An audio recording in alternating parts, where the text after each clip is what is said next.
Thank you, Simon. So the plan was to take part in the first session, work in technology, and I was going to have a robot script my talk and perform it. And that didn't work out, so here I am.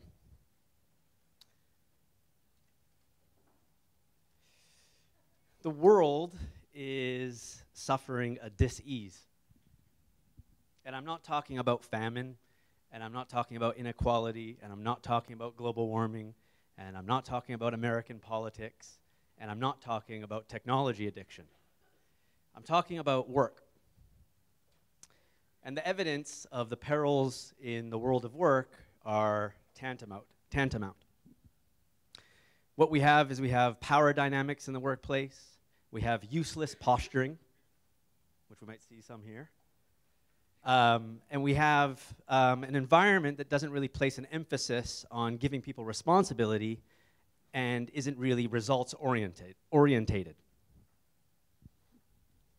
Most of all, and probably most passionate for me and some of the people in this room, is that we're seeing what is commonplace is ineffectual management, and what is all too rare is bold leadership. And what's happening as a result is that people are paying a tax on their emotional and on their physical well-being. Officevibe, which is a great company, I think they're based in Montreal, pulls real-time data, and so more than half of people in work claim that it's taking a tax on their personal life. And sometimes it looks a bit like this. Now, of course, this room is full of designers and creatives and academics, but generally, if you ask and take a poll, which we could do in the Q&A, people are busy. And the research suggests that because we're inherently busy all the time, we can't take the time and the space to make decisions, ironically, on how to spend our time. And people are not directing their energy in the best possible way to do meaningful and purposeful work. And it looks also sometimes like this, which my friend in Asia calls this the keyboard mafia. And you can see it in co-working spaces. Tap, tap, tap, tap, tap. And earlier in this week, we were at the Moment put on a great event, and one of the things that came out of that talk, which we'll hear from Joost later on, was there are so many people in companies right now, in organizations, that would not recommend working there. These are the people that are actively disengaged in work.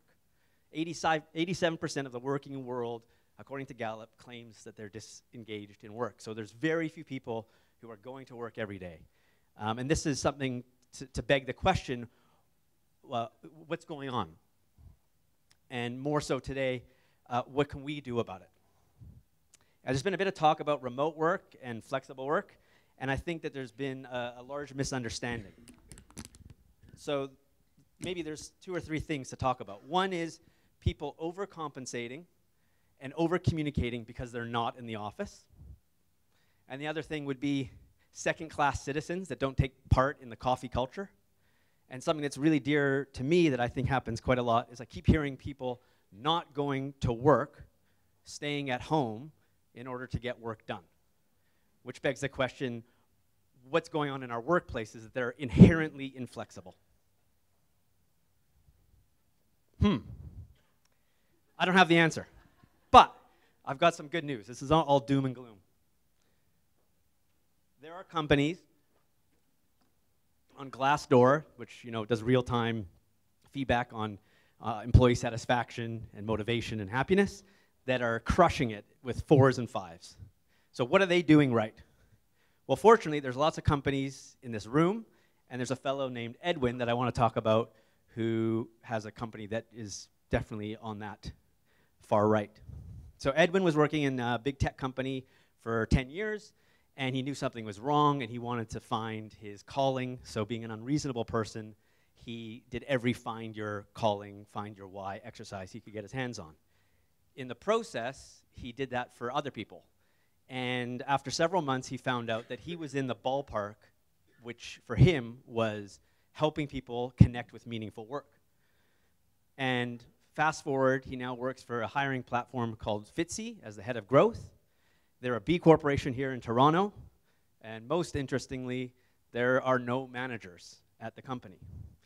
And that's kind of what I want to focus on today, is they are giving control to the employee. the employee has control over how to design how they work, what they work on, where they work, and when they work. And that's, to me, what flexible working truly should be, is about choice and control.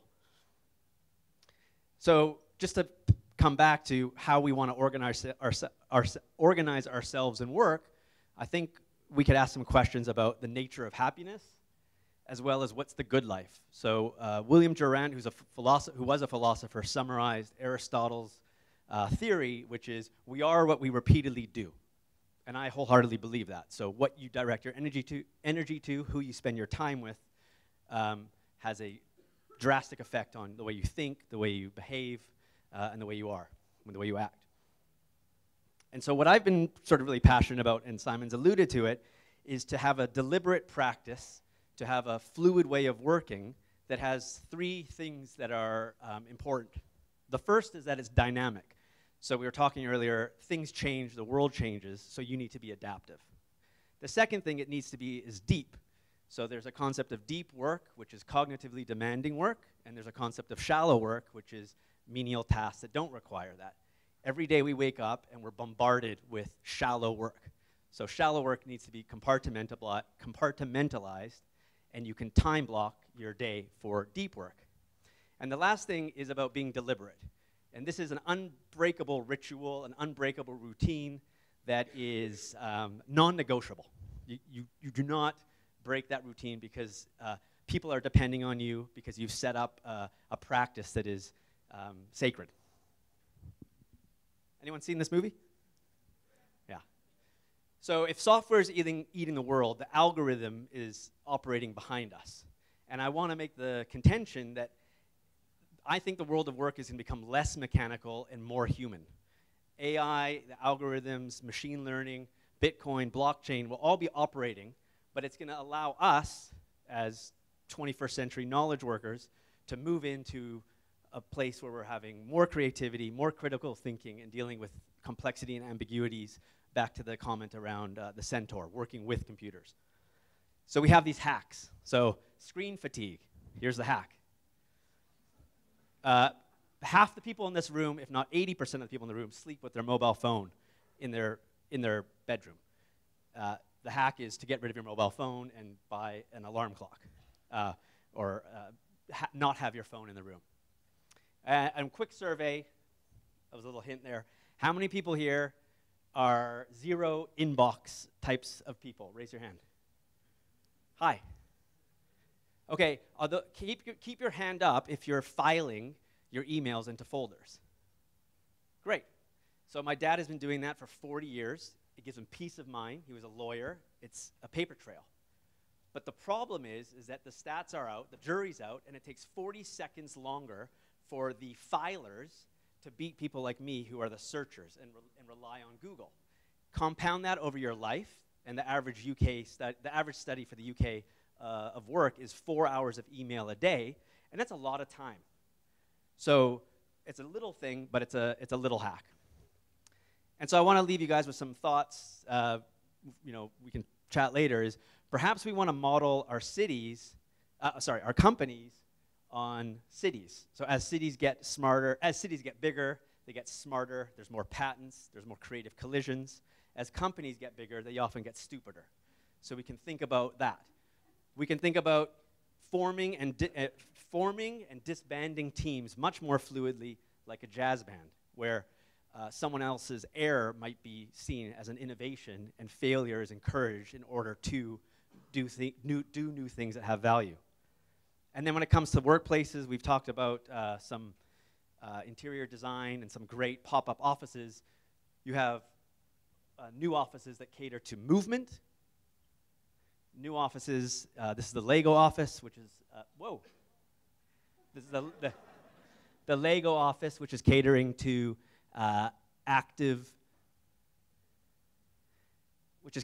activity-based working. So depending on what mode of work you do, that's what the Lego office is catering to. So if you're collaborating, you're going to go into a room to use sticky notes. If you're going to be doing some deep work, you're going to go into a library. If you're going to be social, you're going to go to the canteen.